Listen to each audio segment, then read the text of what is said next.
The topic given out today is revolving more around quality and its effects. So I've made some notes and I would like to share all of that with you. I hope it helps. And while I'm speaking, I want to keep it short. I prefer answering more questions for you guys. Hi, Dilesh. How are you doing, buddy? Good to see you.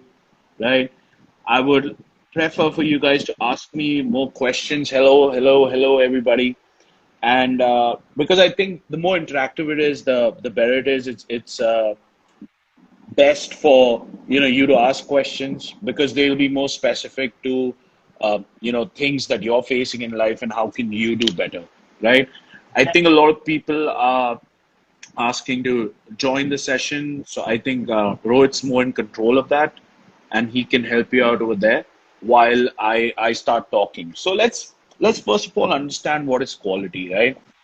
Uh, in a basic textbook language, clearly defined standards and requirements make it easier for companies to meet, what their consumers consider to be quality. And basically, what this does is overall vision, of the company. It expands that vision and it tells the company what they should be working towards. Uh, in the century that we are living in, I think every consumer, whosoever it is, whatever that consumer is trying to purchase, needs to be satisfied, not really. That person should be delighted. You get my point? Because if anybody wants, let's say for Apple, let's just take, for example, Apple, right? And I'm a big Apple fan, right? Everything that I possess is Apple. Why do you reckon people keep buying Apple products over and over again? And Apple launches everything over and over again in September, in October, or whenever they launch things, correct? People go back to the stores. I've heard of people selling their kidneys. I'm not trying to make mockery or making, I'm not, neither am I trying to make fun of anybody. All I'm trying to explain is people do go back to buy this product, right? It's very, very essential to understand that the quality of the product or the service, whatever is being provided, right, will determine how soon the consumer is going to come back. And quality is not only in terms of product, it's also in terms of service majorly. Like when you see five-star hotels, when you see, like right now, all my food is delivered to my doorstep, right? Thanks to coronavirus. But I dig into it. I want to understand. I want to understand what is it that will make me happy. Why do you think quality is important per se? It's critical.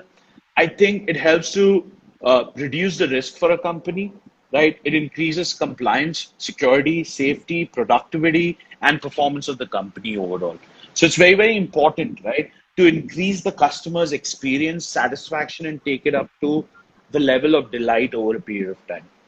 And all top-notch firms today try to focus on that. Like, let's take example of coronavirus. I get messages coming from Uber all the time that, we've sanitized our cabs, we've sanitized this. Now the restaurants are opening and the cinemas are opening, and we are going back to normalcy, right? Even though it's the new normal. But now, more than anything else, I think dependency of the whole experience per se of the product and service is going to matter, right?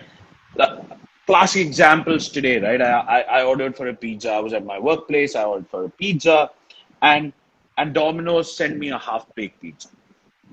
I wasn't really happy about it. I ordered using Zomato, and within 5 minutes, Zomato gave me my money back.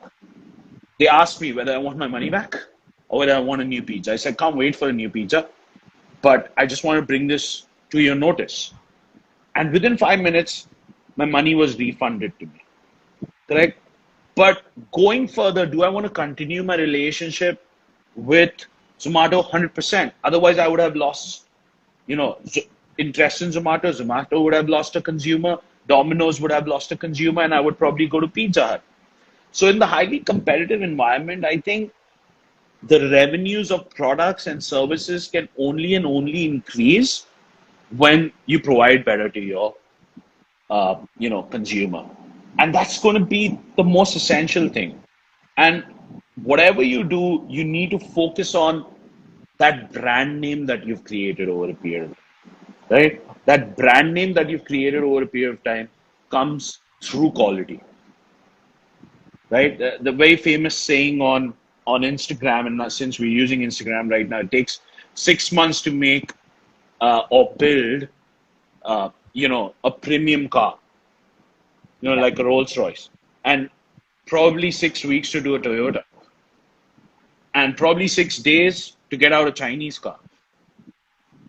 But for me, per se, I don't think I'm going to buy a Chinese car because I don't know what's the longevity of that car, right? And to me, longevity matters because at the end of the day, when you're purchasing something, but be it whatever, you are paying a price and you want to be Correct. satisfied, and your perception does matter. A company might say that, this is a quality product, but the consumer decides at the end of the day, right? Correct. Whether it's a quality product or not, because it's my perception. It's the difference in what the company believes, what do they deliver, and how do I perceive the delivery. Okay. True or false?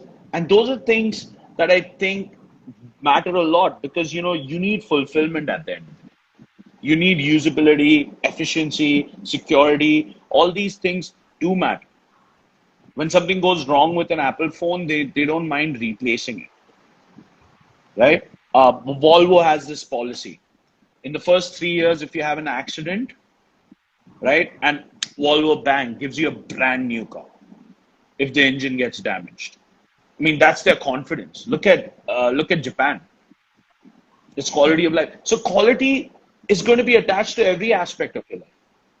Let's say when we're running a company, true or false? Correct.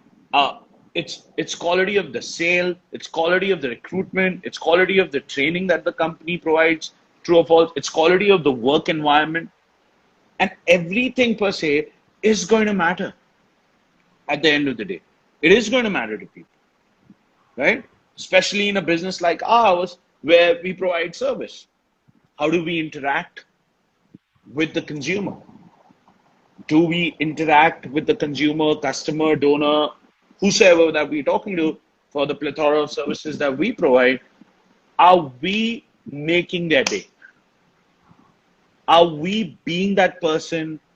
Whether you do face to face, whether you do tele sales, whether you do digital sales, are you making that person's day, and are you providing that happiness to that person, right? Whether it's quality of recruitment, which organization today would want to hire substandard people Correct. who are low on work ethic, people who probably do not want to push their limits at work, right? People who do not want to add value to the organization, right? Uh, any company looks at people who are going to be assets, and Correct. people can only be assets when they're brewed the right way, true or false. At the same time, what kind of quality, do they bring to that company? A lot of companies change overnight when they hire the right kind of people, Correct.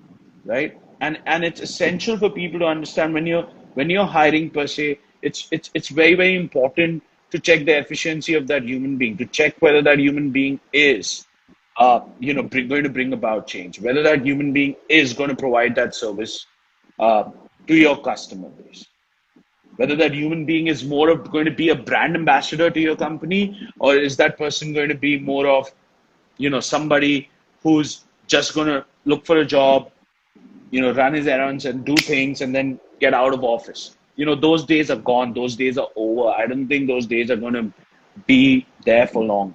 And people are going to try to do something that are not going to survive. I think quality of training matters nowadays. Like, why do people leave companies? They leave companies because not because they're not getting paid, but because they're not, growing their skills.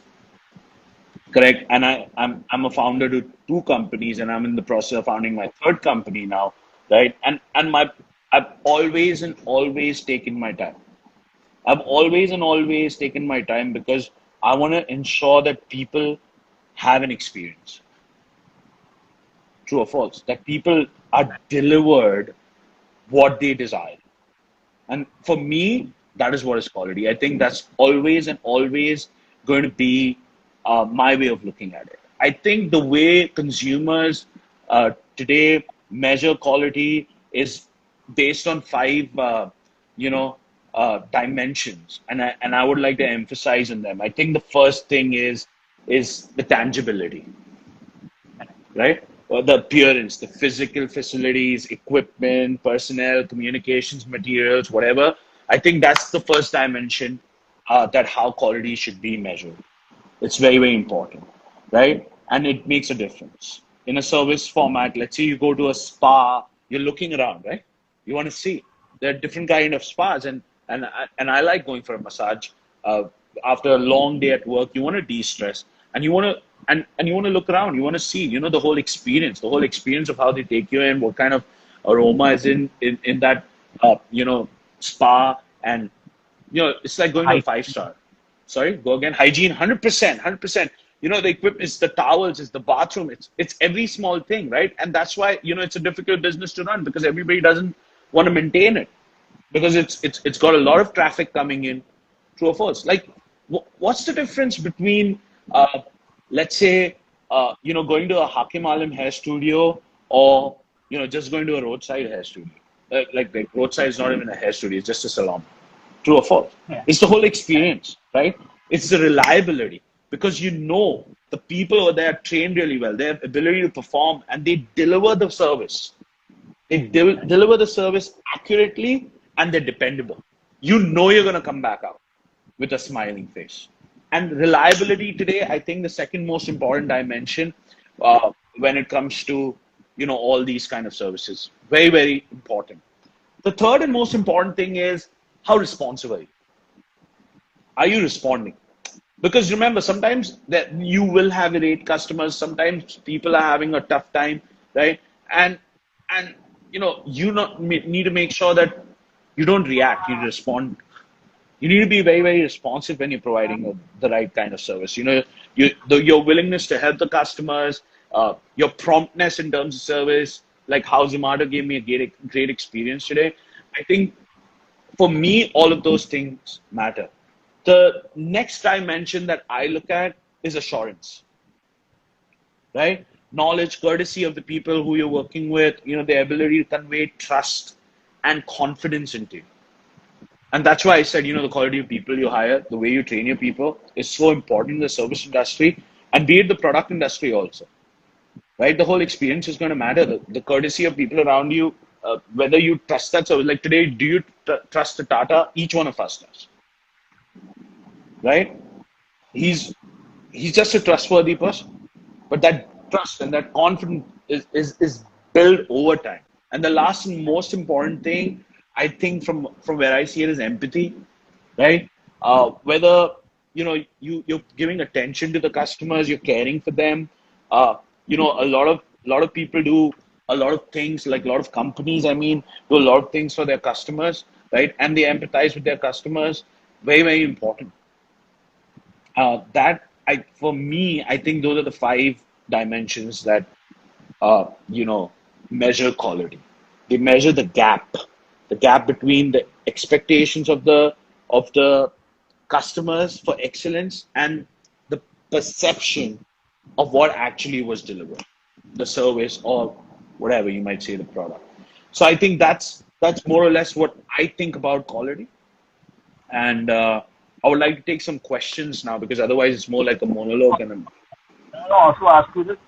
So when you discuss all these aspects of quality, yeah. can you also share light how it affects your earnings, like at each level, from a BA to an owner, at each level, how does it affect your earnings?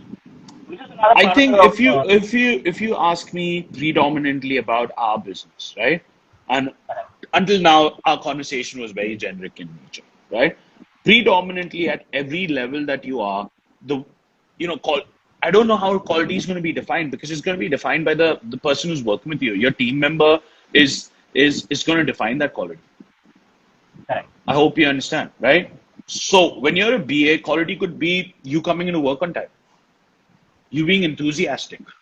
Like for me, I look out for those qualities because I know that I can turn around that human being into a phenomenal person, into like somebody. I don't look out for talent. I specifically look out for 10 things in people. I'm not going to give it out because that's going to deviate from the topic, but that's what I look out for. look out for punctuality. I look out for people who are willing to give in more. And I think that's what you look out for when you hire an individual. And then obviously the whole process of turning around the individual from being a BA to being a leader, right? And then being a quality leader. Because only a quality leader is going to attract more people. So your knowledge, right? The way, a small thing like how you dress up and come into work. I think that matters. I think over the years, what's helped me run such a big organization, right, has been the fact that, a small thing like wearing a perfume in the morning. It's a very small thing, and people might laugh about this shit. But I think that just talks about you. That just talks about like how you mentioned hygiene, right? That just talks about your personal hygiene. And I think that's really, really essential, right? The way you're going to be, the way you're going to groom yourself, people are going to gravitate towards you when they would want to be like you, right or wrong. Otherwise, people wouldn't. Like, I wouldn't want to go and watch a Bhojpuri film right now, all due respect, because I don't gravitate towards that shit. Is there a market for that? 100%. Yes, sir. There is, 100%. But that's a quantity market. That's a massy market. We're talking about quality here. Is there a market for quality cinema? 100%. Like, would I want to watch an Irfan Khan movie versus watching something massy? 100% I want to watch Irfan Khan movie. So there's always going to be that distinction. We're always going to distinguish, right? We're humans, and there's no racism or casteism or anything in this. It's just a human's want, right? Someone will buy a Rolex because that's quality. Someone will buy a Mercedes Benz or a BMW. And because some people are going to just strive to be that person, strive to be that qualitative person in life. And that's always going to be, you understand, somebody's thing. Sorry, I got distracted. There's a lot of questions coming in. But, anyways, I think as a crew leader, again, what kind of value do you add? Like, how do you train your people, right? Do you have the right kind of work ethic? Are you training them in a qualitative manner instead of just putting people out there, right? Most importantly, are you focused on customer service?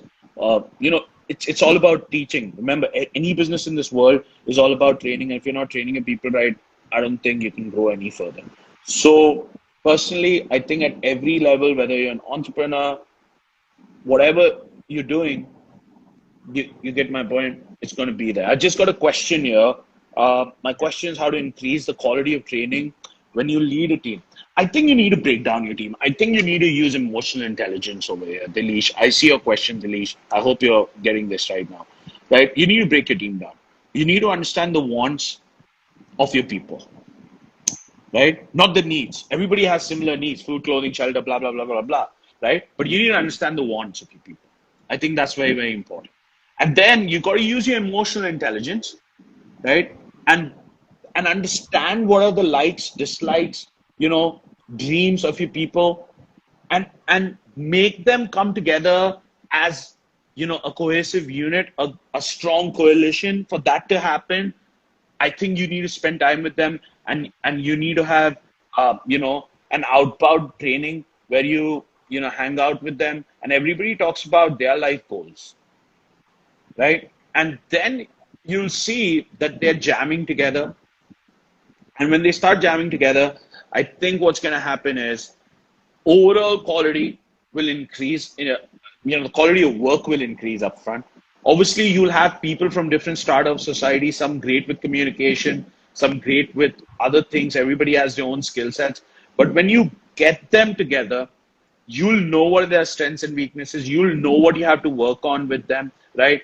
You'll be able to lead them, and you'll have quality here will be defined by the productivity that you get out of them, right? And then obviously you have to spend hours training human beings on them getting better, and that's always and always going to be a requirement, Dilesh. I hope that answers your question.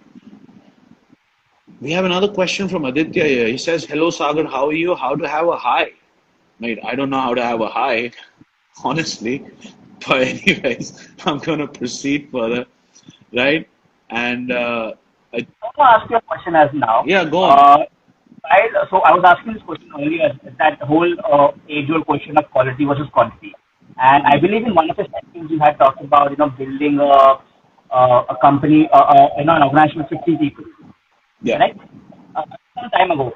Now, a lot of people are caught in a rat race, you know, where they start giving into the whole quantity race, you know, leaving aside that in the quality part of it. And so when people go into that, what are the adverse effects of it that can hamper with? I think You that know, when I think, yeah, sorry, go on, finish. so that was how can what is the adverse effects of all that can impact on your business or on your team or on your as an organization per se. Okay, let's look at this, right? When you're running a business, everything revolves on two aspects, right? First and most important aspect is revenue generation.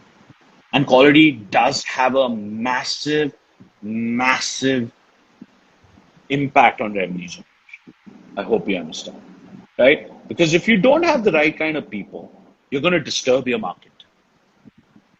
If you fill in your office or organization in any by any means with the wrong kind of people, they're going to go out in the market and they're going to try and sell something which you don't want them to do. They're going to misrepresent your company because they're just coming in with the mindset of making some money. I hope you understand.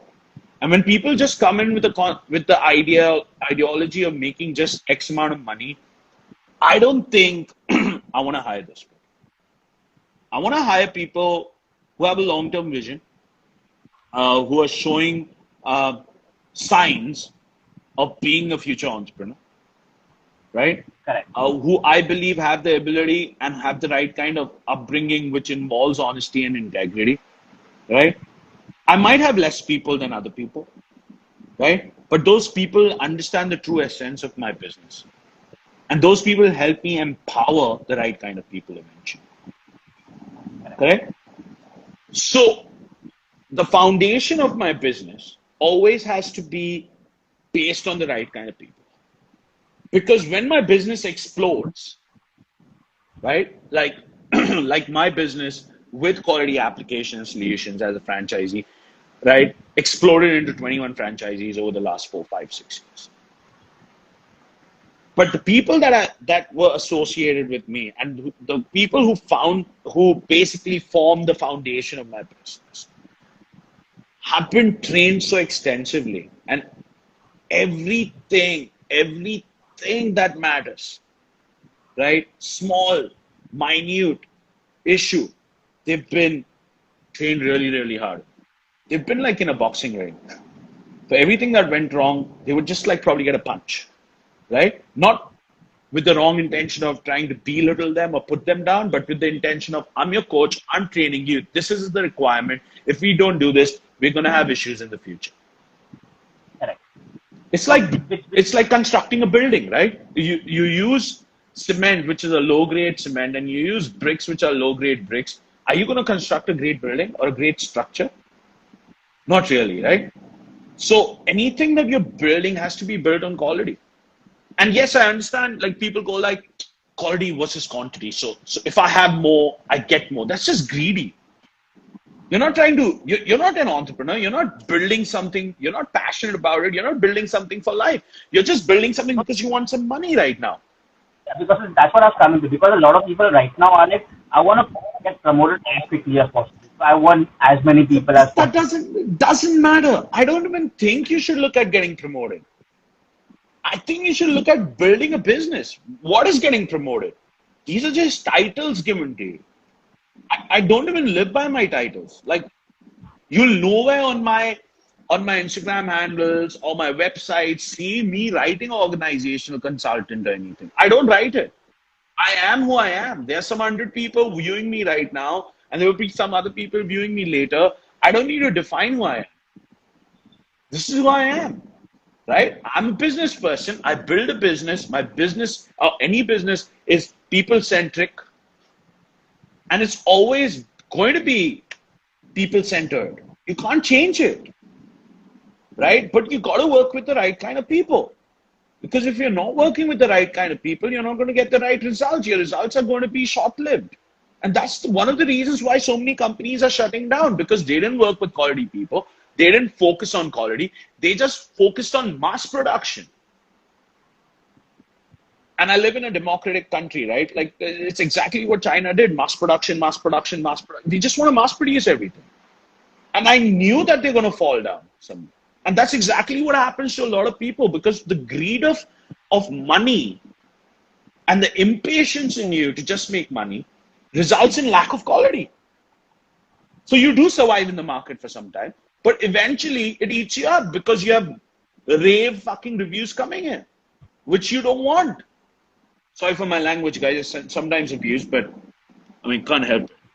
Didn't mean it that way, right? So I hope that answers your question, right? We have Okay. Chaya here who has a question. Hello, Sagar. My question is that it's hard to expect the same sincerity as you're carrying towards the work, but can learn them. So, Chaya, I think if you're sincere towards your work, and if you're expecting other people to be sincere uh, towards your work, towards their work, obviously not your work, but probably they're part of your team.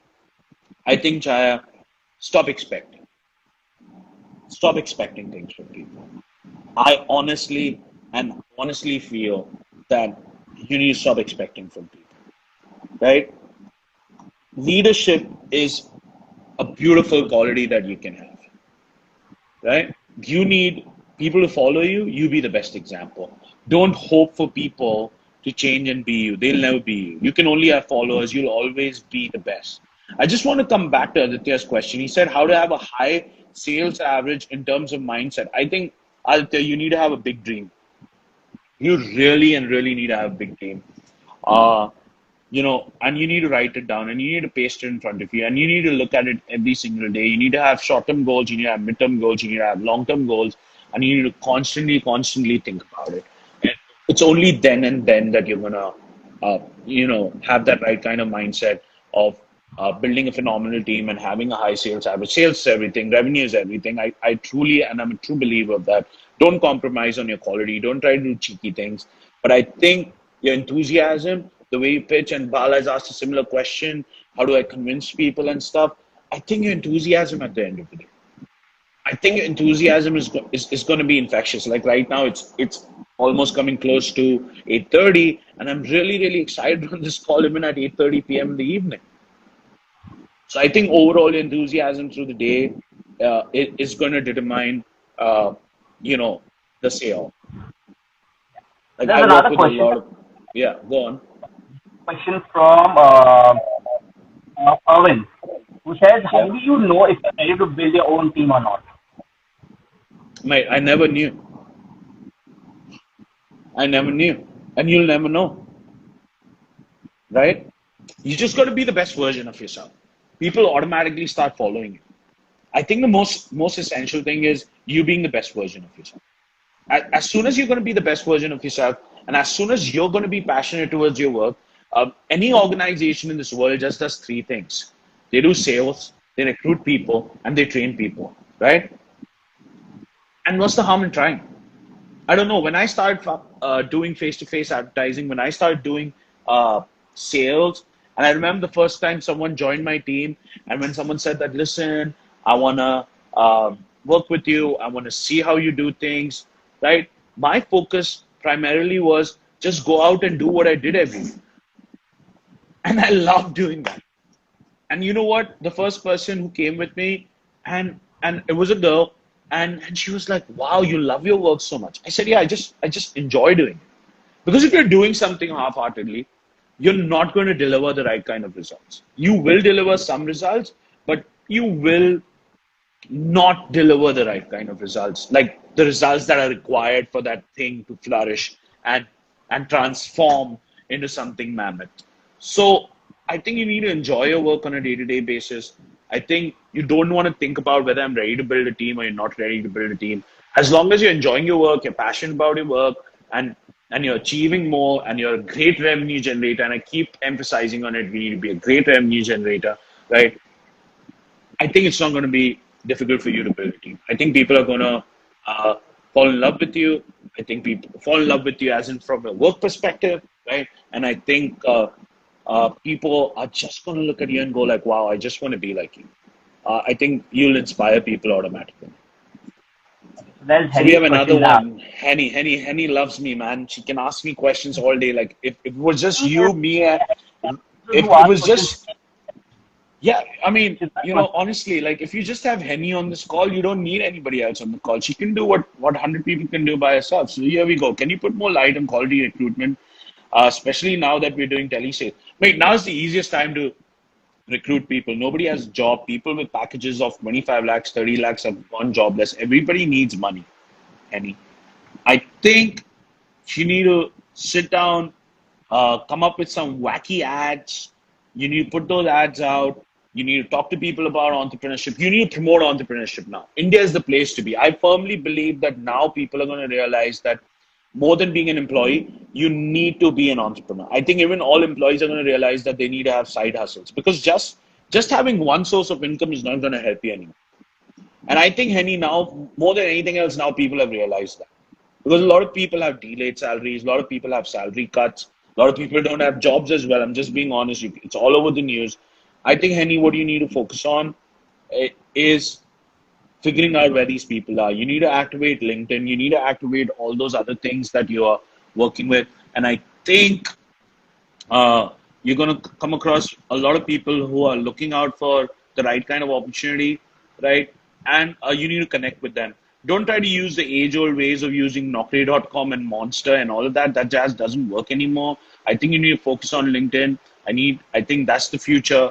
You need to connect with people. You need to promote your company on LinkedIn. You need to talk about the entrepreneurial opportunity, right? There are a lot of softwares online available which can help you, get content ready for your company, which you need to put it across through in messages to people, and that's how you're gonna, attract a lot of quality people. And you need to personally, probably put up a video message every now and then, a short video, talk to people about it, and I think that's what's going to help you basically attract the right kind of people. I just hired a dentist yesterday.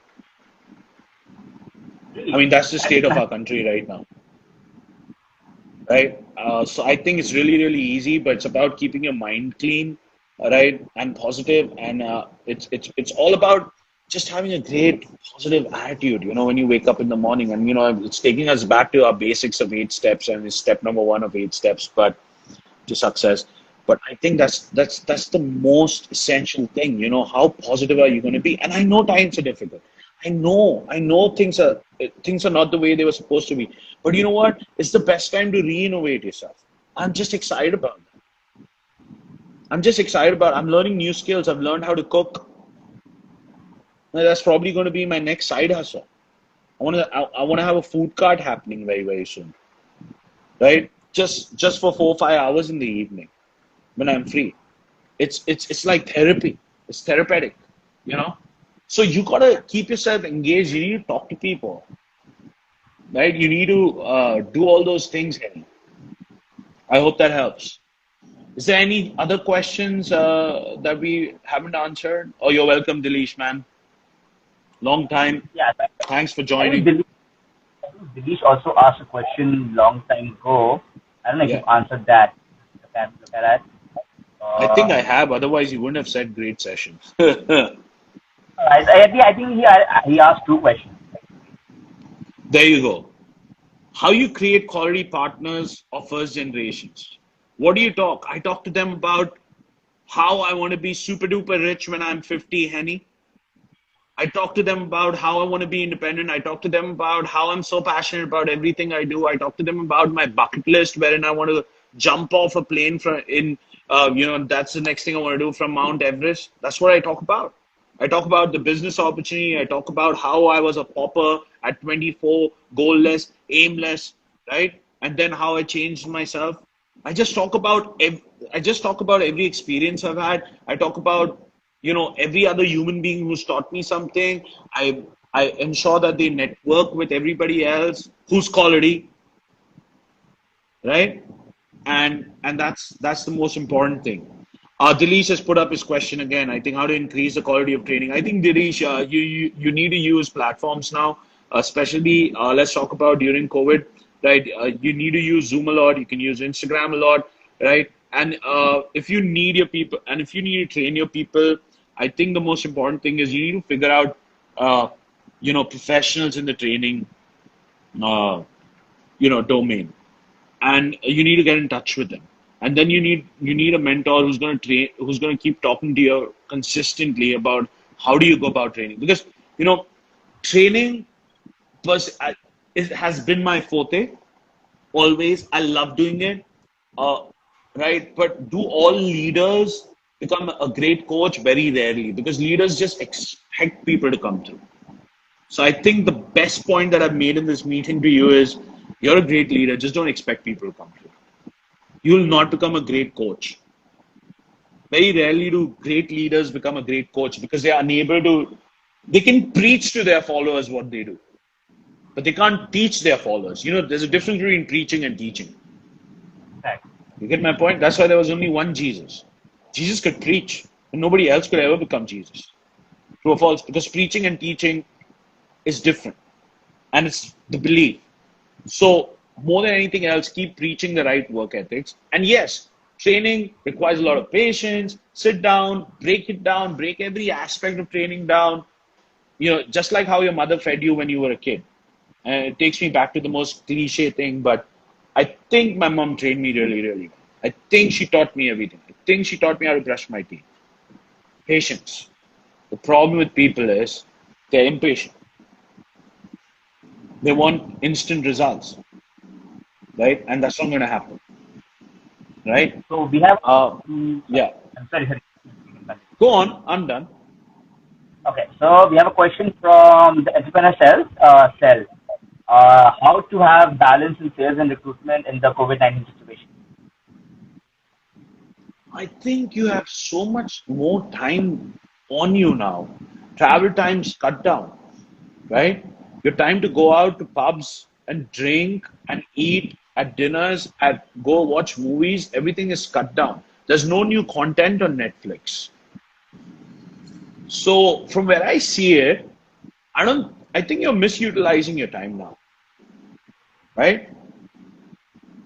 I don't see why and how you cannot balance sales and recruitment, because from where I'm coming, I don't think there's anybody involved in my recruitment process besides me and my HR team right now.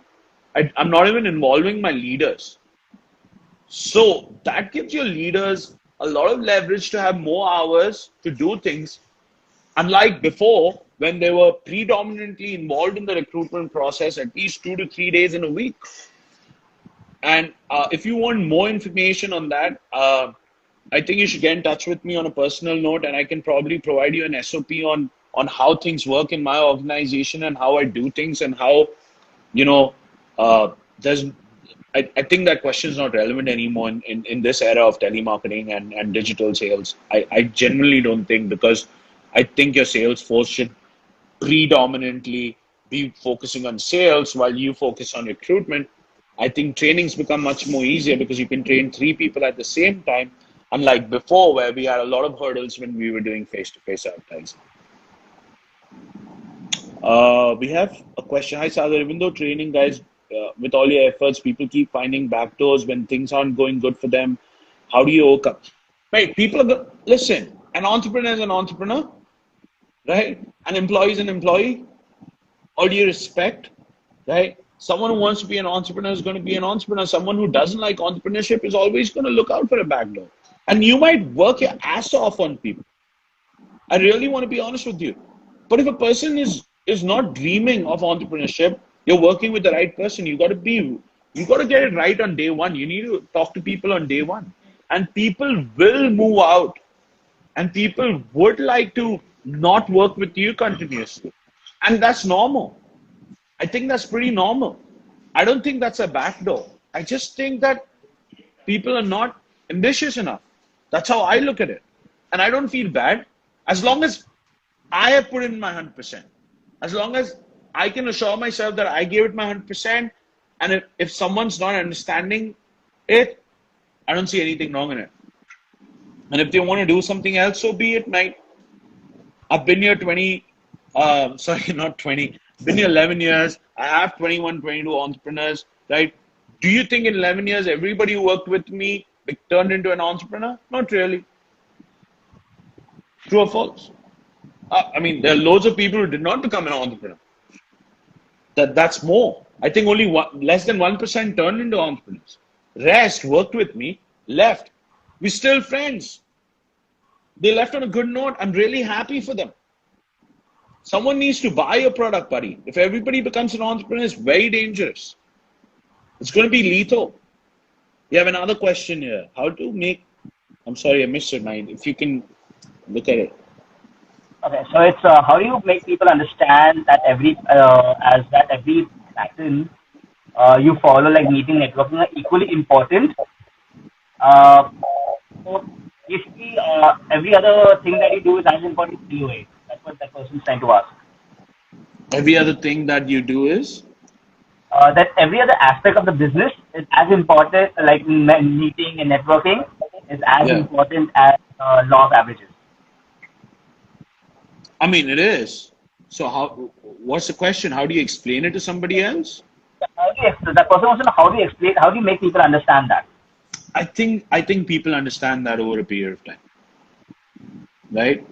I don't think. I mean, you can talk about it, and I think when you make them attend such kind of events, like like networking calls right now, or probably conferences, I think that's when that it's an eye opener. So only through your words, I don't think people are going to understand it. It's an experience, right? And someone needs to experience it, right? You need to give that person some time. I think that's how it's going to be. There's a question here. What should we do to show our business to the new guys? And it's as colorful as before. It is really colorful still. Use digital, Sanjeev. Use digital. I'm enjoying it. I'm in the comfort of my house and I'm educating you.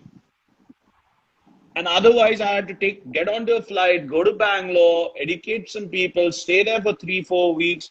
Dude, things are changing. You got to look at it positively. The problem is people don't look at it positively. I know you're working remotely, right? But for a very long time now, you will work remotely, and you got to come to terms with it. Even your travel is going to be limited because there are going to be so many restrictions now. But you got to find new ways of doing things. That's why we are the human race. We need to learn to adapt. I hope that answers your question. Now that we work remotely, it is hard to safeguard our attitude. Any tips on how to still keep going with a positive attitude without losing it? Talk to people who are positive, Meg. Fill your mind with a lot of positive thoughts. I think it's very, very important for you to fill your mind with a lot of positive thoughts. You need to network with people who are really, really positive. You need to work around it. And if you're not going to work around it, I really don't think that you're going to survive long in this business. Please don't mind, but you can't lose your attitude because before even you joined the business, you never lost your attitude. So if you really want to be an entrepreneur, right, I think you just need to wake up with the right kind of mindset. Happy things are going to happen, sad things are going to happen.